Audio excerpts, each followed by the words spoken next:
साथियों नमस्कार, स्वागत है आपका एक बार फिर से चैनल में।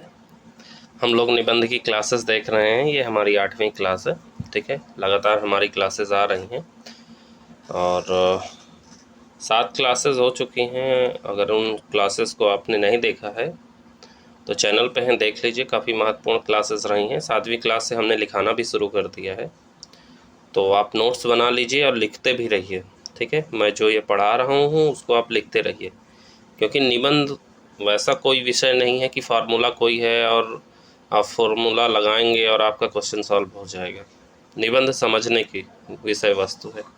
जितना ज़्यादा समझेंगे निबंध को, जितना ज़्यादा फॉर्मेटिंग समझेंगे, उतने ही अच्छे से आप जो है निबंध लिख पाएंगे एग्ज़ाम में और अच्छे अंक प्राप्त कर पाएंगे, ठीक है। तो वीडियो शुरू करने से पहले मैं एक चीज़ कहना चाहता हूँ, वो ये है कि चैनल को सब्सक्राइब कर दीजिए। अपने दोस्त यारों से भी करवाइए चैनल को सब्सक्राइब, जिससे जो है चैनल ग्रोथ करने लगे और मैं रेगुलर इसी तरह वीडियो लाता रहूँगा। निबंध की ये 8वीं क्लास है। Total 13 class pen drive courses में पढ़ाई गई हैं। उसके साथ साथ मैं 2-3 क्लास अपनी तरफ से भी दूंगा, जिसमें कि प्रीवियस ईयर के क्वेश्चन को सॉल्व करके बताऊँगा और साथ साथ जो है प्रीवियस ईयर में जितने भी क्वेश्चन आए हैं वो सब मैं दे दूँगा, ठीक है। चाहे तो प्रीवियस ईयर की PDF भी दे दूंगा, आपको मिल जाएगी उस पर टेलीग्राम चैनल पे। टेलीग्राम की लिंक जो है डिस्क्रिप्शन में है, आप वहाँ देख सकते हैं। आप जाके ज्वाइन कर लीजिए चैनल को और आपको वहाँ से लिंक मिल जाएगी, ठीक है, PDF मिल जाएगी। और साथ साथ हमारी जो है निबंध की क्लासेस के अलावा हमारी और भी क्लासेस चल रही हैं, जैसे कि हमारी UPSC की टेस्ट सीरीज चल रही है जो 2023 प्रीलिम्स होने वाला है। उसके साथ साथ UP PCS prelims plus RO pre plus mains दोनों की कक्षाएं एक साथ चल रही हैं, ठीक है। टेस्ट सीरीज चल रही है। RO हिंदी के लिए भी टेस्ट सीरीज चल रही है, तो आप चैनल पे जाके देख सकते हैं। काफ़ी महत्वपूर्ण कक्षाएं चलती हैं। बाकी सारी चैनल में ये सारी कक्षाएं आपको नहीं मिलेंगी, हमारे चैनल पे सिर्फ मिलेंगी। तो चैनल को आप सब्सक्राइब कर लीजिए। आज हम देखेंगे जो है प्रीवियस ईयर में आए हुए प्रश्नों को। 8वें लेक्चर में यही पढ़ाया गया है कि प्रीवियस ईयर में जो आए हुए प्रश्न हैं उनकी फॉर्मेटिंग कैसे करेंगे, ठीक है। उनकी भूमिका जो है हम कैसे लिखेंगे और साथ साथ फॉर्मेटिंग कैसे करेंगे। 7वां लेक्चर बहुत महत्वपूर्ण है। अगर आपने नहीं देखा है तो उसे ज़रूर देख लीजिएगा, क्योंकि उसी से शुरुआत की गई है लिखवाने की और उसमें ये लिखवाया गया है कि कैसे भूमिका लिखना है, भूमिका किस तरह की होती हैं, कितने प्रकार की होती हैं और भूमिका की शुरुआत कैसे करेंगे, ठीक है। तो ये हमारा 8वां लेक्चर है। चलिए शुरू करते हैं 8वें लेक्चर को आज। तो हमारा जो है 2023 UPSC में ये प्रश्न आया था, जिसमें पूछा गया था सभ्यता की प्रगति से संस्कृति का ह्रास होता है, ठीक है। A civilization advance age civilization advance, जैसा कि संस्कृति बढ़ती है या प्रगति होती है, कल्चर डिक्लाइंस, मतलब संस्कृति का ह्रास होता है। ये पूछा गया था, ठीक है। तो अब इसकी फॉर्मेटिंग कैसे करेंगे, तो हम जानेंगे जो है सभ्यता है क्या। पहले जानेंगे, लिखेंगे उसमें सभ्यता है क्या। सभ्यता बनती है लिपि और नगरीकरण से, जिसमें आधारभूत स्तर शामिल होता है। लिपि और नगरीकरण से सभ्यता बनती है। हर्षकोविट्स एक जो है दार्शनिक रहे हैं, उनका कहना था कि संस्कृति पर्यावरण का मानव निर्मित भाग है, ठीक है। संस्कृति पर्यावरण का मानव निर्मित भाग है। अब संस्कृति क्या है? संस्कृति है लिपि और नगरीकरण का मिला जुला स्तर, जिसे निवास का स्तर कहते हैं, ठीक है। लिपि और नगरीकरण का स्तर जो निवास का स्तर भी कहलाता है। अब भूमिका लिखेंगे कैसे? भूमिका में लिख देंगे कि भारतीय संस्कृति व सभ्यता विश्व की सर्वाधिक प्राचीन एवं समृद्ध संस्कृति व सभ्यता है, ठीक है। चाहे तो लिख लीजिए, मैं बोल रहा हूँ, लिखिए। इस पे लिखाया नहीं गया है, लेकिन मैं अपनी तरफ से बोल रहा हूँ, तो आप लिख लीजिए, लिख लीजिए। लिखिए, भारतीय संस्कृति व सभ्यता विश्व की सर्वाधिक प्राचीन एवं समृद्ध संस्कृति व सभ्यता है। इसे विश्व की सभी संस्कृतियों की, इसे विश्व की सभी संस्कृतियों की जननी माना जाता है, माना जाता है। जीने की कला हो, जीने की कला हो, कौमा, विज्ञान हो या राजनीति का क्षेत्र, भारतीय संस्कृति का सदैव विशेष स्थान रहा है, विशेष स्थान रहा है। अन्य देशों की संस्कृतियां तो समय की धारा के साथ नष्ट होती रही हैं,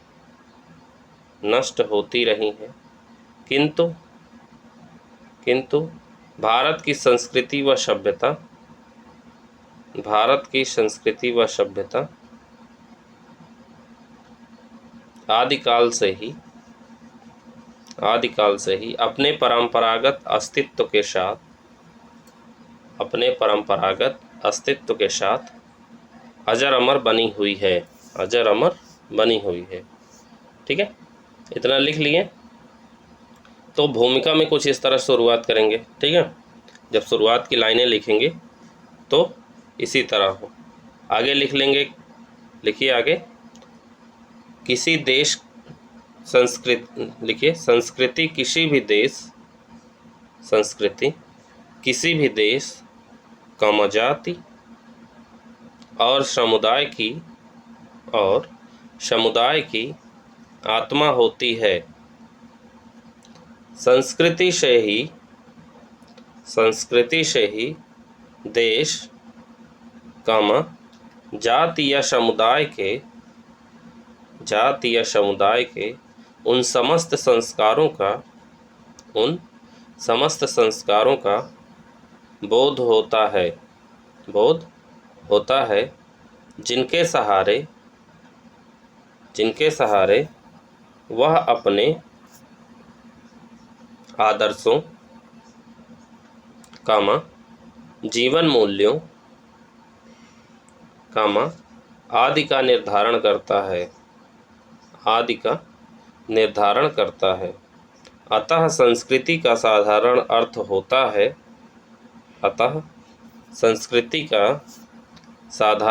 होता है, डैश लगा के लिखिए, संस्कार, सुधार, परिष्कार। परिष्कार कैसे लिखेंगे? ऐसे लिखेंगे, परिष्कार। ठीक है, परिष्कार, शुद्धि,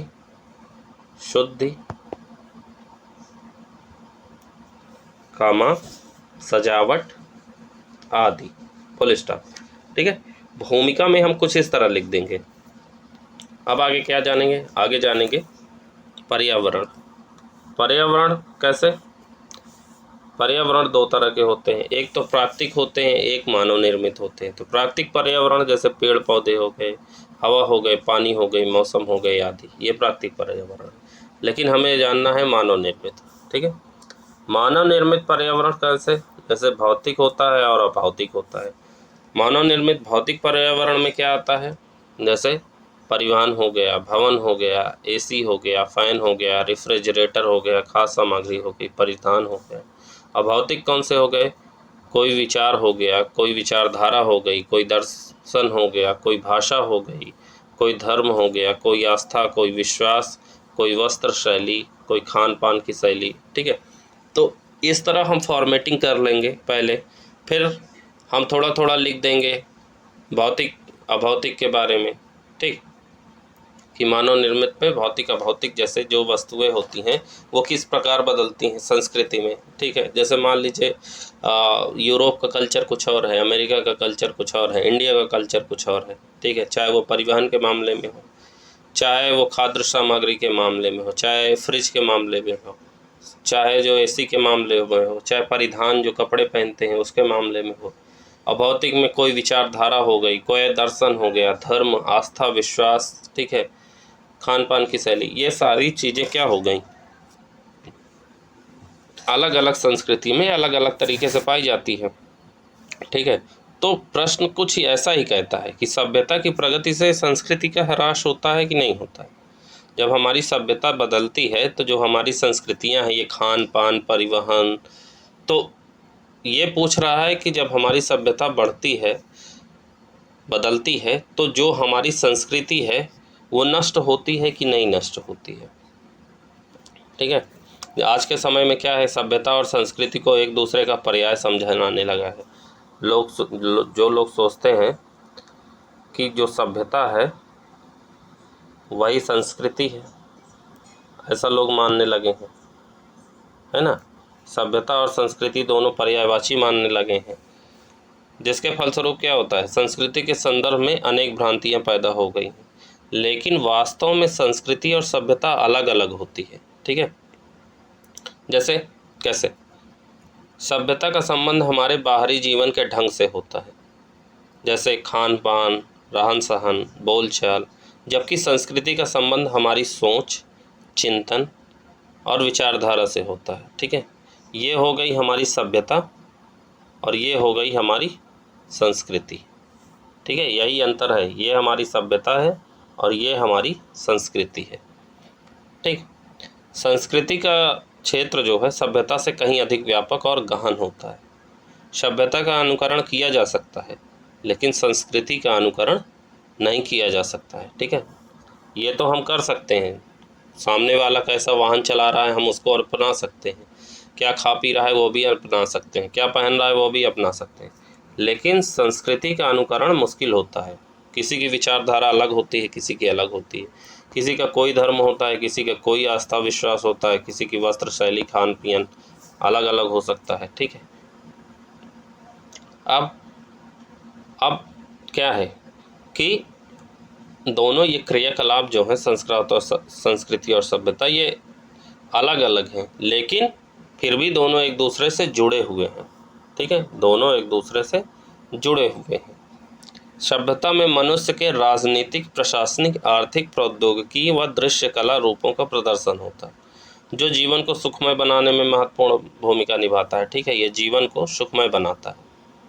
जबकि संस्कृति में कला, विज्ञान, संगीत, नृत्य और मानव जीवन की उच्च उपलब्धियां सम्मिलित होती हैं। ठीक है, ये और यही कहा जा सकता है कि सभ्यता वह है जो हमें बनाते हैं तथा संस्कृति वह है जो हम हैं। ये हम हैं लेकिन ये हम बनाते हैं। ठीक है, अब आगे एक टर्म आता है कल्चरल लैग। कल्चरल लैग का सांस्कृतिक विलंबन का सिद्धांत जिसे कहते हैं, विलियम फेल्डिंग ऑकबर्न ने ये जो है सिद्धांत दिया था, सांस्कृतिक विलंबन का सिद्धांत। इसे आप पढ़िएगा गूगल करके, आपको काफ़ी अच्छा समझ में आएगा कि कल्चरल लैग होता क्या है।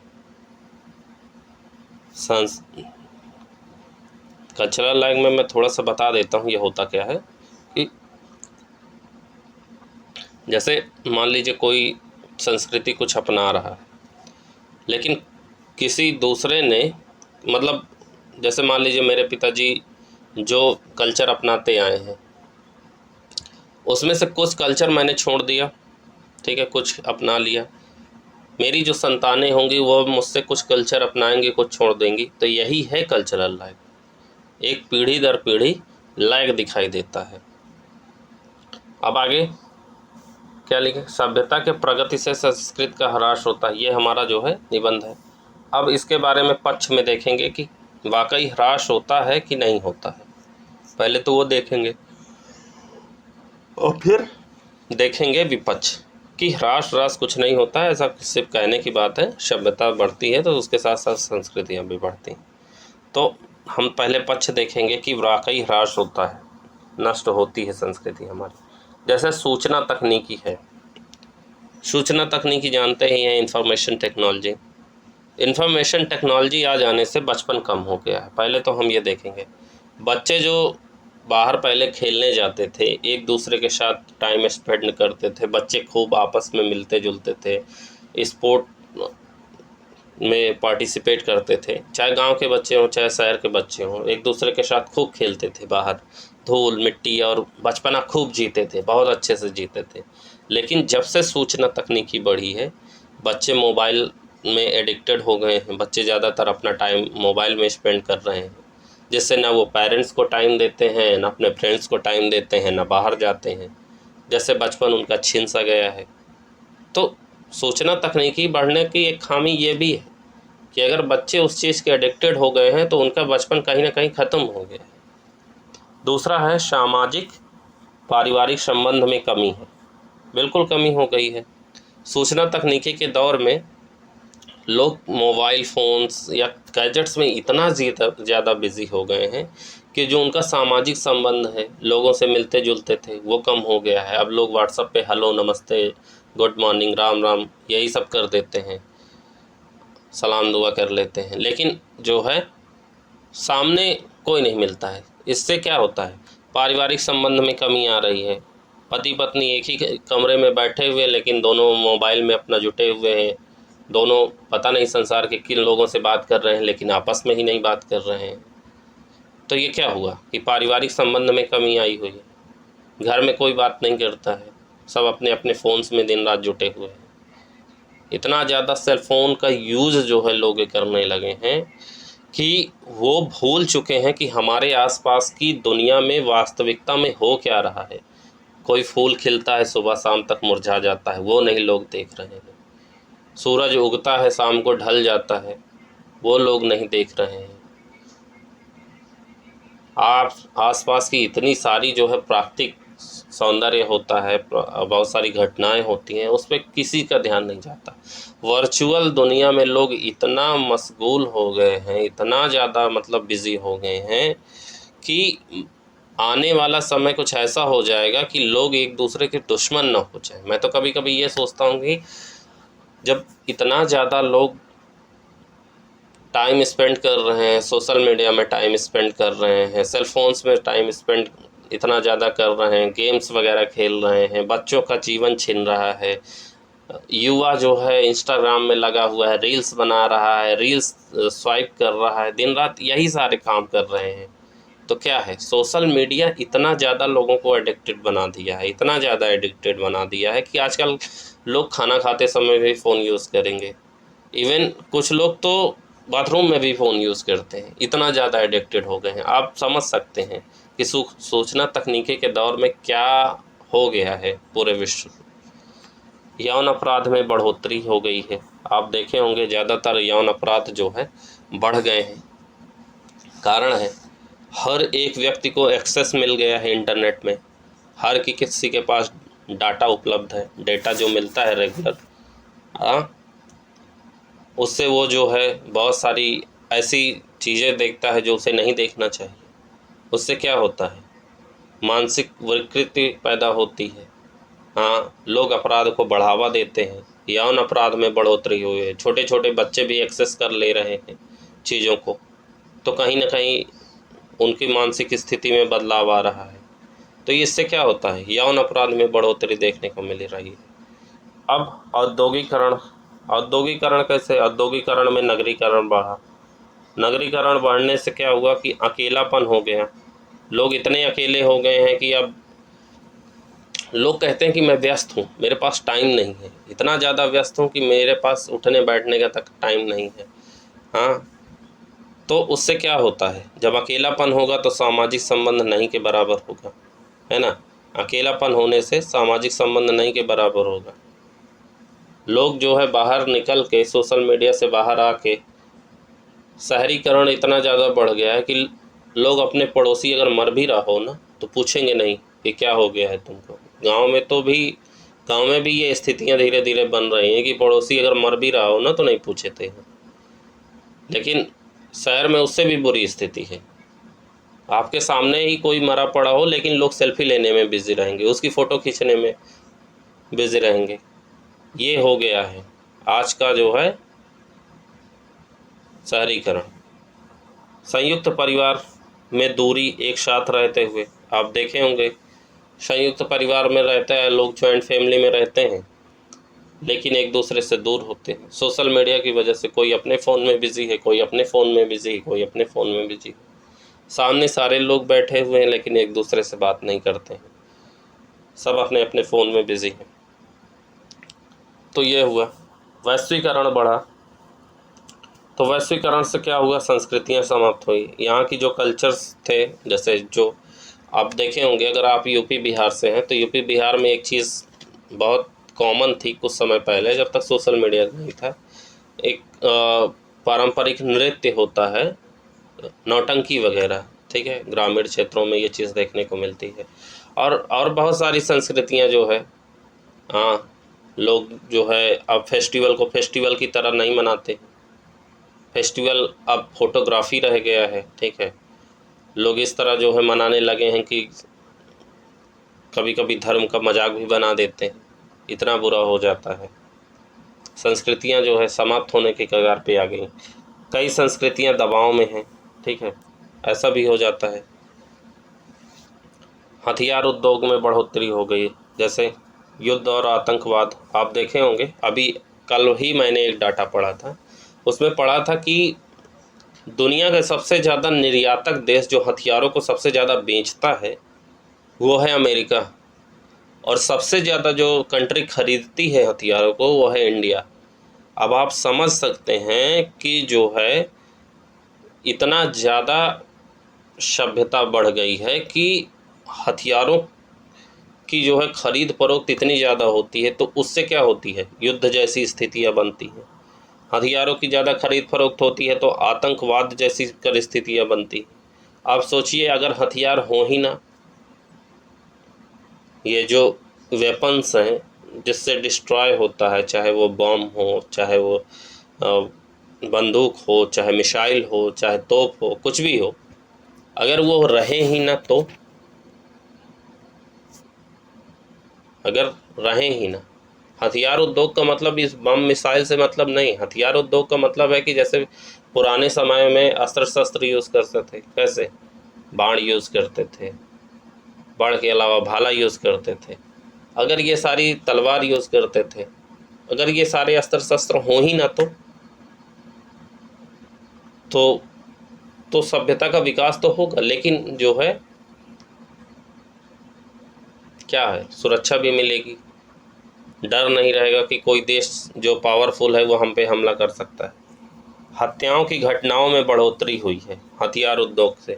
आप देखे होंगे, मैं बुराई तो नहीं करना चाहता हूँ, लेकिन यूपी बिहार और दिल्ली जैसे शहर, उत्तर प्रदेश बिहार दिल्ली जैसे जो राज्य जो हैं, क्या है कि वहाँ आपराधिक घटनाएं यहाँ पे कुछ ज़्यादा हैं। बाकी स्टेट में भी हैं आपराधिक घटनाएं, ऐसा नहीं है कोई स्टेट इससे अछूता रहा है, लेकिन हत्याएं जो है खासकर अब युवा वर्ग में ज़्यादा देखने को मिल रहा है। युवा वर्ग फेम के चक्कर में हत्याएं कर दे रहा है। मैं तो यहाँ तक देखा हूँ, सोशल मीडिया में लोग कट्टा लहराते हुए जो है फ़ोटो लगाते हैं, पिस्टल लहराते हुए फ़ोटो लगा देते हैं, अपने आप को शान समझते हैं कि हाँ, आई एम यंग, मेरे में जवानी छाई हुई है और मैं जो है ये कर सकता हूँ। मेरा मानना यह है कि पुलिस को, प्रशासन को इस पे खास कर एक्शन लेने की आवश्यकता है कि जो युवा जो है इस तरफ जा रहा है, जो सोशल मीडिया का अनर्गल यूज़ कर रहा है और बिगड़ने की कोशिश कर रहा है, उसको खासकर ध्यान देने की आवश्यकता है। समाज में अगर अपराधकरण को कम करना है तो खासकर युवाओं को वो चीज़ सीखने की आवश्यकता है जिससे देश की प्रगति हो। शिक्षित होने की, बहुत अच्छे से शिक्षित होने की आवश्यकता है। हम सिर्फ क्लास 11 12 अल्फ़ा बीटा गामा पढ़ के ही शिक्षित नहीं हो सकते हैं। हमें पढ़ने की ज़रूरत है इथिक्स, मोरल्स, ये वैल्यूज़, ये सब पढ़ के जो है अच्छा इंसान बनिए।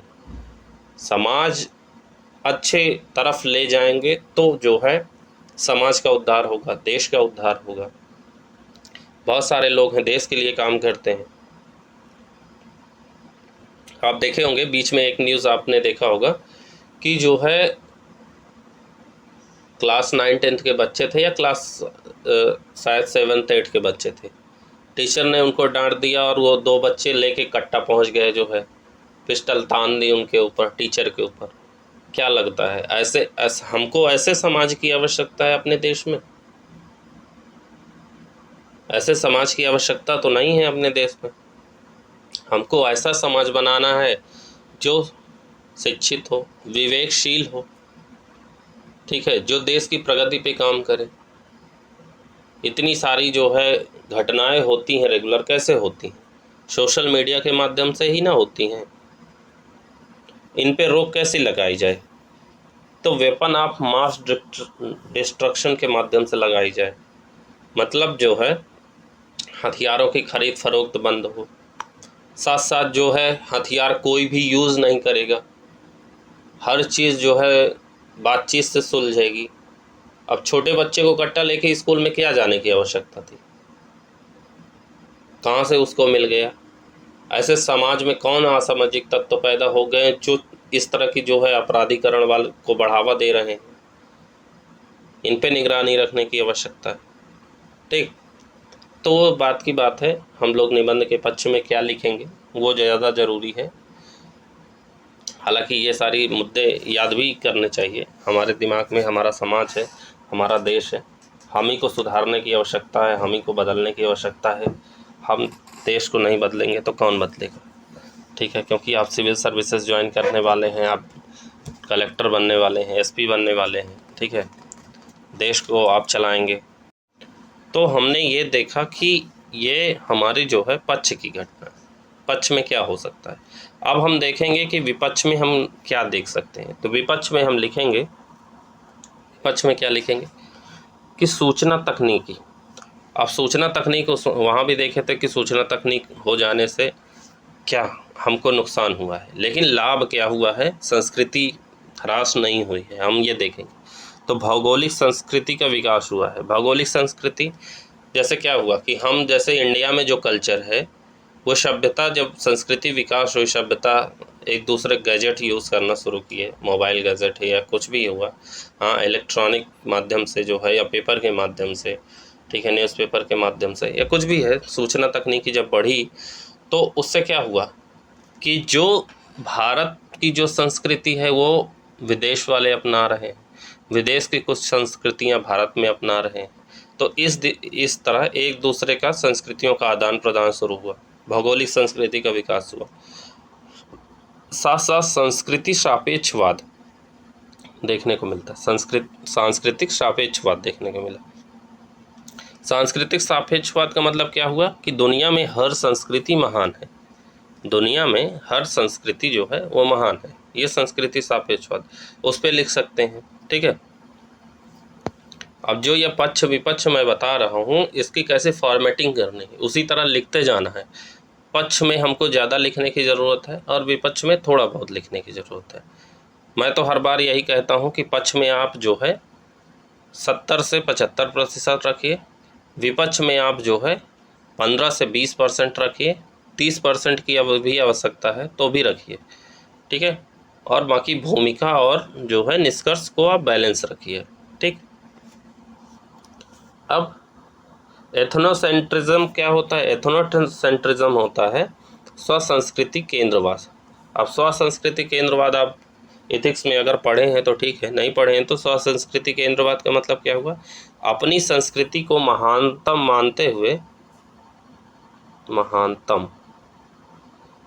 मानते हुए शेष का मूल्यांकन अपने प्रतिमानों से करना। ठीक है, जैसे क्या हुआ कि अगर मान लीजिए कोई भी संस्कृति आप उठा के देख लीजिए, अगर कोई आपसे कहे नहीं हमारी ही जो कल्चर है वो सबसे अच्छा है, आपका कल्चर अच्छा नहीं है, हमारे कल्चर में देखो ये अच्छा है, आपके कल्चर में कुछ भी अच्छा नहीं है, हाँ, हमारे वाले के संस्कृतियों में जो दिए हैं हम लोग जो अपनाते हैं वो बहुत अच्छा है, आपका अच्छा नहीं, तो उसको कहते हैं स्वसंस्कृति केंद्रवाद। अब जेनोसेंट्रिज्म क्या होता है? जेनोसेंट्रिज्म होता है पर संस्कृति केंद्रवाद, यानी दूसरी संस्कृति को अपनी संस्कृति से मूल्यांकन करते हुए बेहतर मानना।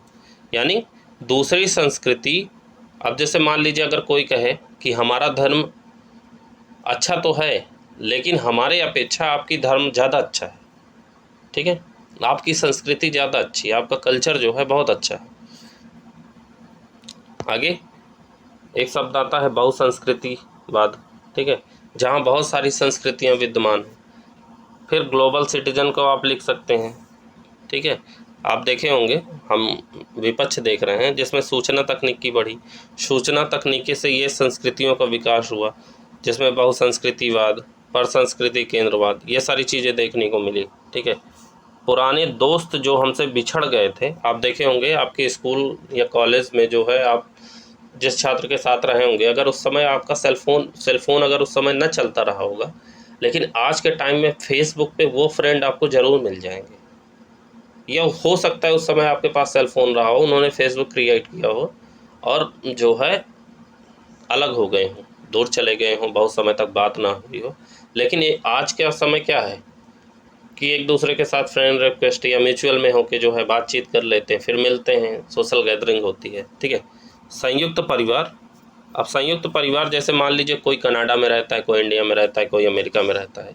अगर दूर दूर जो रहते हैं वो सूचना तकनीकी की वजह से एक भी हो गए हैं। कैसे? जैसे मान लीजिए आप जैसे मान लीजिए बाहर रह के पढ़ाई करते हैं, राइट, और आपकी फैमिली गांव में है या किसी दूसरे शहर में है, तो अब आप रोज़ाना वीडियो कॉल से बात करते हैं, राइट, फ़ोन कॉल से बात करते हैं, मैसेज से बात करते हैं। तो इसका मतलब क्या हुआ, सूचना तकनीकी से जो है हमारा परिवार जो है एक दूसरे से जुड़ा रहता है 24 घंटे, ठीक है। इसके ये तो अच्छे इम्पैक्ट हैं।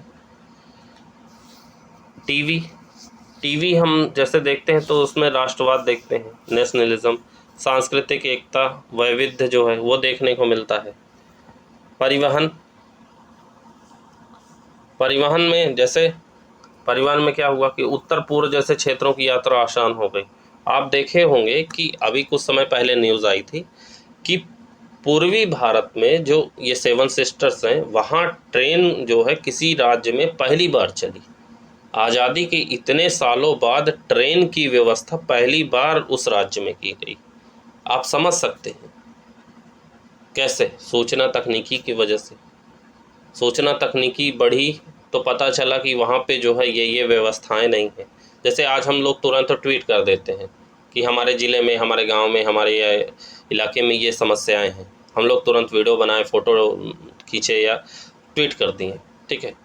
तो दूसरे लोगों तक तुरंत वो सूचना पहुंच गई कि अच्छा इनके साथ ये प्रॉब्लम है, हाँ इनको ये प्रॉब्लम हो रही है। जैसे मान लीजिए हमको कहीं जाना है, अब हम क्या करते हैं, ओला बुक कर लेते हैं, उबर बुक कर लेते हैं, तो क्या होता है उससे यही ना होता है कि परिवहन आसान हो गया हमारे लिए।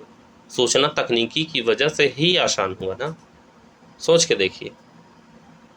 इंफॉर्मेशन टेक्नोलॉजी बढ़ी तो बहुत सारी चीज़ें जो है आसान हो गई। आप ये निबंध की क्लास आज देख पा रहे हैं तो कैसे देख पा रहे हैं, इसी वजह से देख पा रहे हैं कि इंफॉर्मेशन टेक्नोलॉजी है, मैं पढ़ा रहा हूँ, आप पढ़ रहे हैं, आसान हो गया आपके लिए। आप भी निबंध में वो लिख के आएंगे जो मैं पढ़ा रहा हूँ, मैं भी वही लिख के आऊँगा, ठीक है। अंत में निष्कर्ष में आप क्या लिख सकते हैं, लिखिए सभ्यता की प्रगति से सभ्यता का ह्रास या विकास दोनों बातें हो सकती हैं। ये लागू होता है कि लोगों ने सभ्यता का इस्तेमाल कैसे किया। महात्मा गांधी ने, फुल स्टॉप लगा के लिखिए, महात्मा गांधी ने कहा है कि मैं अपने घर की खिड़कियां खुली रखूँगा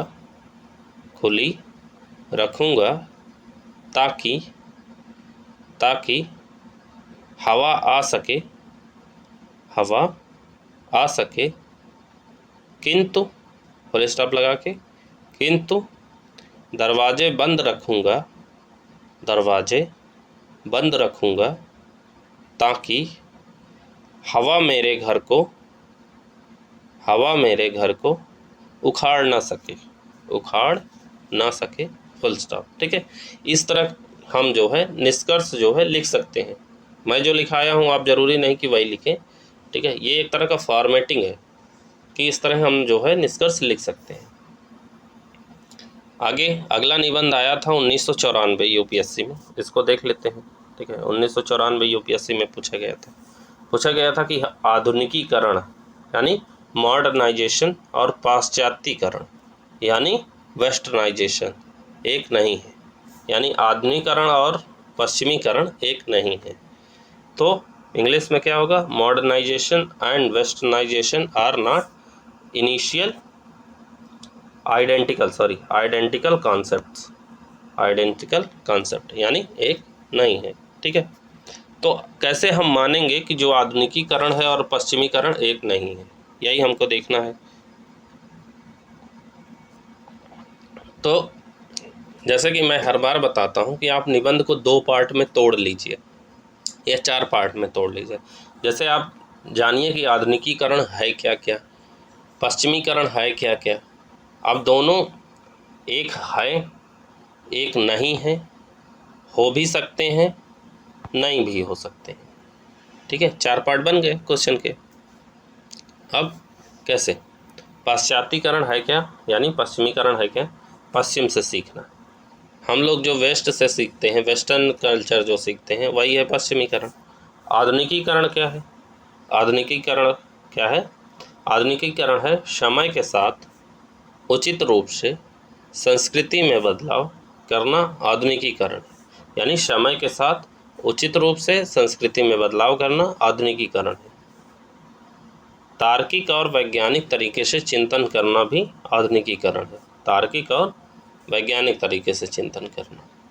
सांसारिक जीवन को बेहतर बनाने का प्रयास करना भी आधुनिकीकरण कहलाता है, ठीक। अब जैसे समय के साथ उचित रूप से संस्कृति में बदलाव करना। जैसे मान लीजिए कि पुराने समय में क्या चलता था, सती प्रथा चलता था, ठीक है। लेकिन आधुनिक समय में सती प्रथा नहीं चलता है, बंद कर दिया गया, क्योंकि संस्कृति में बदलाव किया गया। वो संस्कृति का हिस्सा रही होगी लेकिन आज के समय में नहीं है, क्योंकि उचित रूप से उसका बदलाव किया गया। तार्किक और वैज्ञानिक तरीके से चिंतन क्या हो सकता है, तार्किक और वैज्ञानिक तरीके से चिंतन यह हो सकता है, जैसे मान लीजिए कोई भी अंधविश्वास रहा हो, ऐसा कुछ अंधविश्वास रहा हो जिसको हम जो लोग जो है तार्किक और वैज्ञानिक रूप से खारिज कर दें और ये माने कि ये ठीक नहीं है, वही है आधुनिकीकरण। सांसारिक जीवन को बेहतर बनाने का प्रयास करना। ये जो संसार है, ऐसी बहुत सारी रूढ़िवादी चीज़ों को त्याग कर संसार को आधुनिक बनाना, ठीक है।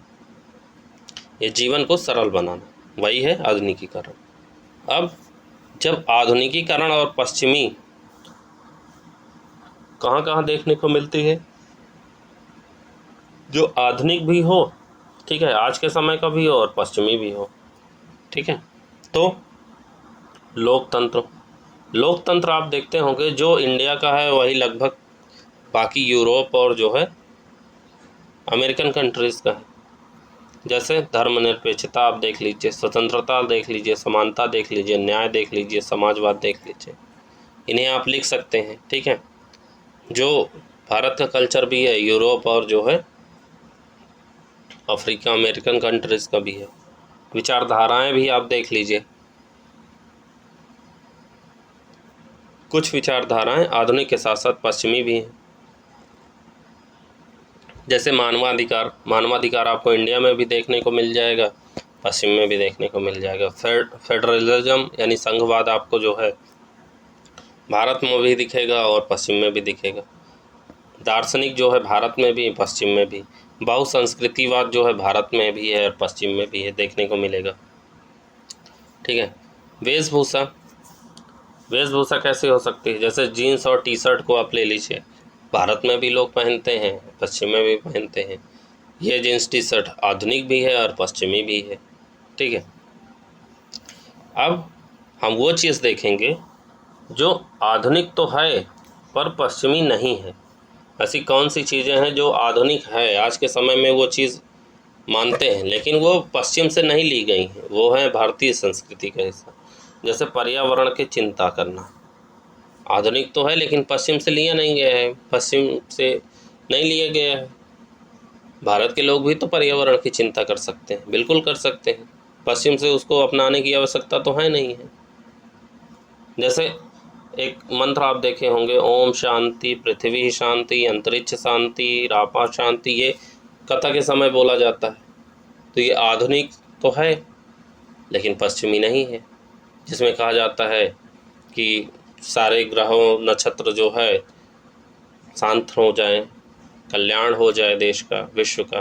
ठीक है, जैसे एक प्रथा होती है तुलसी को चुटकी बजाकर रात में तोड़ने वाली, ऐसे मानते हैं। ये आधुनिक तो है लेकिन पश्चिमी नहीं है। जैसे मानते थे कि रात में तुलसी को नहीं तोड़ना चाहिए, लेकिन ऐसा अब माना जाता है कि रात में तुलसी को तोड़ सकते हैं लेकिन चुटकी बजा के तोड़ सकते हैं। ऐसा देखिए, फैक्ट क्या है मुझे ज़्यादा आइडिया नहीं इस बारे में, लेकिन ऐसा माना जाता है। गाय और कुत्ते को जैसे हम लोग पहली रोटी खिलाते हैं ना, घर में जब रोटियां बनती हैं तो ऐसा माना जाता है। ग्रामीण क्षेत्रों में तो ये होता है, मेरे घर में भी ये होता है। ठीक है, बाकी आपके घर में क्या होता है मुझे नहीं पता है, आप कमेंट में बता सकते हैं होता है कि नहीं। कि मेरे घर में जो खाना बनता है उसमें से सबसे पहले जो है खाना गाय को जाता है, क्योंकि हम लोग मानते हैं कि गाय पूजनीय है। ठीक है, पूजनीय के साथ साथ हम एक चीज़ और मानते हैं कि उसमें जो है देवी देवताओं का निवास होता है। ठीक है, हम लोग जोड़ के देखते हैं। ये आधुनिक तो है लेकिन पश्चिमी नहीं है। अहिंसा, अहिंसा को जो है पश्चिम से अपनाने की तो आवश्यकता है नहीं। जैन में अपनाया गया है, बौद्ध धर्म में अपनाया गया है, उन्होंने पश्चिम से तो अपनाया नहीं, वो यहीं की संस्कृति है, आधुनिक है। अब जैसे कुछ देवी देवता पशु पक्षियों के परिवार से हैं। ठीक है, जैसे गरुड़ देखते हैं, गरुड़ देवता हम मानते हैं, पशु पक्षी हैं, पक्षी हैं ना गरुड़ देवता। नंदी महाराज हैं, नंदी बैल तो हैं लेकिन पशु हैं, लेकिन हम देवता मानते हैं। शेषनाग को देवता मानते हैं लेकिन है तो वो जीव ही। नरसिंह, नरसिंह भी देवता हम मानते हैं। तो ये सारे उदाहरण आप जो है लिख सकते हैं। ठीक है, जो कि आधुनिक तो है लेकिन पश्चिमी नहीं है। जैसे आर्नेनेस का जो है एक कथन था, आर्नेनेस ऐसे लिखा जाता है, आर्नेनेस का एक कथन था कि पारिस्थितिकी दर्शन की शुरुआत पश्चिम में की गई थी। ठीक है, वो कहते थे कि पारिस्थितिकी दर्शन की शुरुआत पश्चिम में की गई। 1983 में गहन पारिस्थितिकी यानी डीप इकोलॉजी आंदोलन शुरू किया गया। ठीक है, महात्मा गांधी का कथन है एक जो है, लिखते जाइए, ये जो लिखा है आप इसको नोट्स में लिखते भी जाइए। महात्मा गांधी का कथन है कि प्रकृति हमारी ज़रूरतें पूरी कर सकती है, लालच नहीं। बिल्कुल सही कथन था। जो प्रकृति होती है वो हमारी सिर्फ नीड्स पूरी कर सकती है, लालच हम करेंगे तो वो पूरा नहीं कर सकती है प्रकृति। बहुत ज़्यादा लालच करने का आप परिणाम देखते हैं, प्रकृति जब अपना विध्वंस रूप दिखाती है ना, तो फिर अच्छे अच्छे लोग जो है धराशायी हो जाते हैं। और जैसे आधुनिक तो है लेकिन पश्चिमी नहीं, योग आप मान लीजिए, योग को पश्चिम से लेने की आवश्यकता भी नहीं है। प्राणायाम आधुनिक भी है और पश्चिमी भी नहीं है। ध्यान है, आधुनिक है, पश्चिमी नहीं है। आयुर्वेद, लोकतंत्र, समाजवाद, समाजवाद में अपरिग्रह यानी ट्रस्टीशिप की भावना, ठीक, आधुनिक तो है लेकिन पश्चिमी नहीं है। अब जैसे कुछ चीज़ें हैं जो पश्चिम से हैं पर आधुनिक नहीं हैं, आज की नहीं है लेकिन पश्चिम से हैं। जैसे अंधमोह यानी कुछ परंपराएं पश्चिम से ली गई हैं। केक काटने की परंपरा, मोमबत्ती बुझाना। अब देखे होंगे इंडिया में छोटे छोटे बच्चे अपने बर्थडे को लेके जो है, अपने जन्मदिन को लेके इतना ज़्यादा उत्साहित होते हैं कि जैसे उनको पूरा संसार मिल गया हो। नए नए पति पत्नी जो बनते हैं वो वीकली मनाते हैं। महीने का हो गया, हमारी फर्स्ट मंथ एनिवर्सरी है, हमारी फर्स्ट वीक एनिवर्सरी है, हमारी फर्स्ट 2 मंथ एनिवर्सरी है, फर्स्ट सेकंड मंथ एनिवर्सरी है, ऐसे ऐसे एनिवर्सरी मनाते हैं। ये केक काटना, बत्ती बुझाना, ये पश्चिम से तो है लेकिन आधुनिक नहीं है। लोग अंधमोह में परेशान हैं। खान पान जैसे हो गया, खान पान में फास्ट फूड, ये पश्चिम से आया है लेकिन आधुनिक तो नहीं है। जंक फूड हो गया कोई भी, वह पश्चिमी तो है लेकिन आधुनिक नहीं है। और क्या हो सकता है? और हो सकता है त्यौहार हो सकता है। त्यौहार में जैसे वैलेंटाइन डे, क्रिसमस डे, क्या है? वैलेंटाइन डे कोई फेस्टिवल थोड़े ना है, ये पश्चिम से लिया गया है। भारत में भी लोग वैलेंटाइन डे को ऐसे मनाते हैं जैसे बिल्कुल, क्या ही बोलूँ मैं, अब बोलने की आवश्यकता ही नहीं। क्रिसमस डे, घर में भले ही अंधेरा हो लेकिन मैं देखा हूँ कि मोमबत्तियाँ इतनी ज़्यादा लोग जलाते हैं। मैं विरोध नहीं करता हूँ, मैं क्षमा प्रार्थी हूँ अगर मैं किसी धर्म का ऐसे उपहास उड़ा रहा हूँ, लेकिन मैंने देखा है कि लोग जो है क्रिसमस डे, अगर आप कोई और डे अगर पूछ लेंगे, अगर लोग यहाँ पूछ लें कि जो है नववर्ष किस दिन प्रारंभ होता है, हिंदू कैलेंडर का नववर्ष, या यहाँ की जो सभ्यता है, संस्कृति है, उनमें से अगर कुछ आप पूछ लेंगे ना, लोगों को पता नहीं होगा, आइडिया नहीं होगा। बाकी जो दिवस मनाए जाते हैं भारत में, उनके बारे में अगर पूछ लिया जाए तो लोगों को आइडिया नहीं है। लेकिन लोग क्रिसमस डे, वैलेंटाइन डे को ऐसे रट के रखे हैं जैसे पैदा होते ही इनको पता चल गया कि ये हम मनाएंगे नहीं मनाएंगे तो हमारा जीवन अधूरा है। वेशभूषा हो गई कोई, जैसे स्कर्ट, स्कूल में मैंने पिछले वीडियो में बताया था कि जो है आप देखे होंगे, मैंने पिछले वीडियो में एक बताया था कि जैसे यूरोप की कुछ कंट्रीज़ हैं जहाँ सर्दी बहुत ज़्यादा पड़ती है, ठीक है, लेकिन फिर भी जो है वहाँ पे लड़कियाँ स्कर्ट पहनती हैं।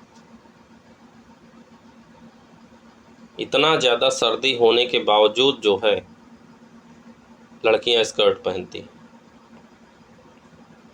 बदलाव करने की आवश्यकता है कि नहीं? बिल्कुल है। बुर्का आप देख लीजिए, बुर्का जो है अरबों का जो है पहनावा है, जो अरब कंट्रीज़ हैं वहाँ का पहनावा है। कारण ये है कि वहाँ पे जो है रेतीली जो हवाएं हैं जो रेगिस्तान से उड़ती हैं, वो बहुत ज़्यादा शरीर को चुभती हैं, परेशान करती हैं, धूल वगैरह पूरे शरीर में चला जाता है। इस वजह से वहाँ बुर्का पहनने का प्रचलन है। लेकिन यहाँ लोग जो है धर्म से उसको जोड़ के ज़बरदस्ती उसको पहनते हैं, जिसका कोई महत्व तो है नहीं है।